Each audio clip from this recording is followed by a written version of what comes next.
कि हम तो इन्हें केवल श्री विग्रह मानते रहे, ये साक्षात ठाकुर जी हैं। इसलिए मूर्तियों को, ये मंदिर के 16 अपराध हैं, ध्यान रखना। मंदिर में कैसे बैठें, कैसे जाएं, कैसे दर्शन करें, 16 चीजों का ध्यान रखें। कभी भी मंदिर में खड़े होकर के मूर्ति का मूल्यांकन न करें। ये ना पूछें किस कलाकार से बनी, कितने की आई, कहां से आई, क्योंकि उनकी प्राण प्रतिष्ठा हो गई है और प्राण प्रतिष्ठा हो जाने के बाद में मूर्ति का मूल्यांकन करना अपराध है।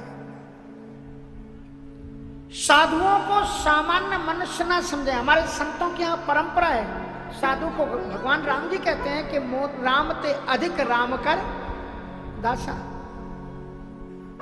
इसलिए हमने यही परिभाषा सुनी है, सीखी है सुदामा कुटी में, गोरे दाऊ जी में। पहले कहते थे आपके स्थान में कितने मूर्ति है। साधु को आदमी नहीं कहते कितने आदमी हैं, कितने साधु, कितनी मूर्तियां आपके यहाँ पर हैं। साधु के लिए मूर्ति शब्द का इस्तेमाल करते हैं। तो इस प्रकार से तो ये जो साधुओं में मनुष्य छवि देखना, ये भी एक अपराध है। भोग जब लग जाए तो भोग के बाद में सोचना नमक कम पड़ा है, मिर्च कम पड़ी है।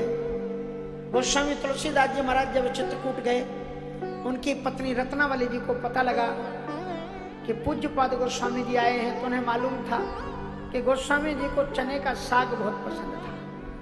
चने का साग बना करके ले गई, गोस्वामी तुलसीदास जी के सामने परोसा। तो गोस्वामी तुलसीदास जी बोले बड़ा हुआ तुमको ध्यान आ गई, मैं भी जब इस तरफ आता हूँ, चित्रकूट उनके गांव के पास में है ना, 40 किलोमीटर दूरी पर राजापुर है।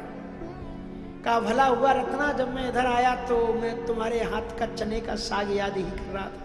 अच्छा हुआ तुम चना का साग ले, थोड़ा सा नमक कम डाला है तुमने।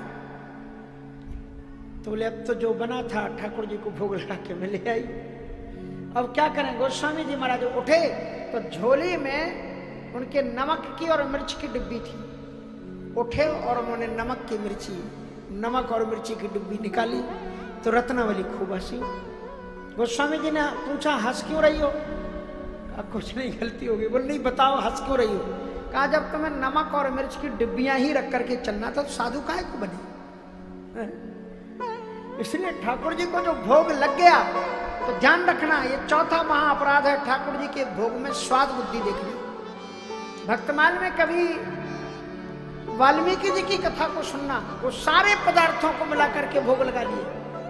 रुक्मणी जी, लक्ष्मी जी को बुरा लगा, रुक्मणी जी को, द्रौपदी जी को, कि हमने प्रयत्न करके रात भर 56 व्यंजन बनाए और आपने एक थाल में ही सबको डाल दिया। उसी में चटनी, उसी में समोसा, उसी में तस्मई, उसी में खीर, उसी में कड़ी, उसी में रायता, उसी में दाल, उसी में बैगन का भरता, सब उसी में पकौड़ी, उसी में कचौड़ी।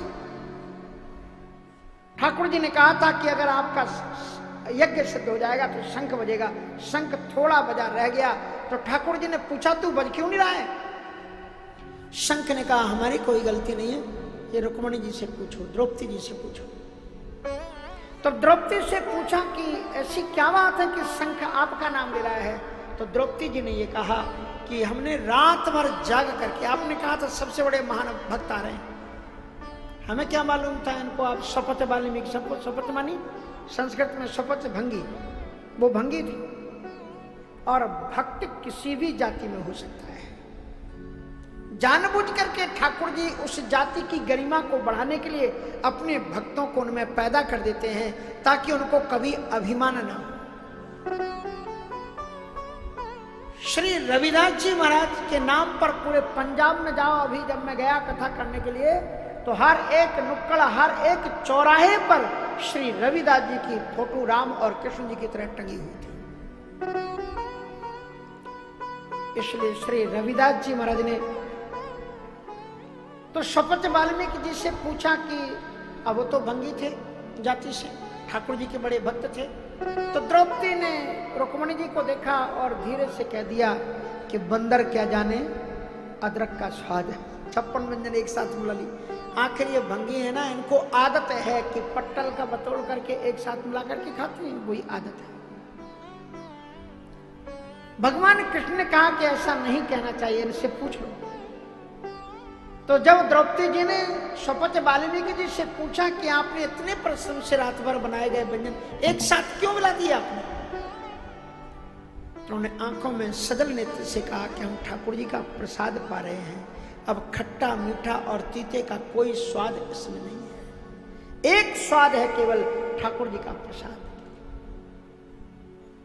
इसलिए ठाकुर जी के भोग लगी हुई जो आप पंगत में पाते हो, ठाकुर जी का भोग लग जाता है। पहले ठाकुर जी का भोग लगाया जाता है और फिर वो थाली यहीं नहीं रह जाती, फिर वो वापस रसोई घर में ले जाई जाती है। दाल में दाल को छोड़ा जाता है, चावल में चावल को छोड़ा जाता है, सब्जी में सब्जी को, पूड़ी में पूड़ी को, और पूरा प्रसाद बन जाता है। तो आपको अच्छा लगता है ना? घर में आप कितने भी अच्छे अच्छे पदार्थ बना करके खाओ, लेकिन यहां जो प्रसाद लेते होंगे उसमें आपको स्वाद आता है, क्योंकि वो ठाकुर जी का भोग लग गया। ठाकुर जी को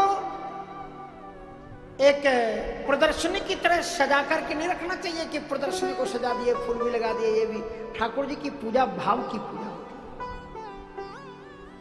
तो कहने का तात्पर्य यह है कि ठाकुर जी को अच्छन्नताम फल विदम न परम विदम,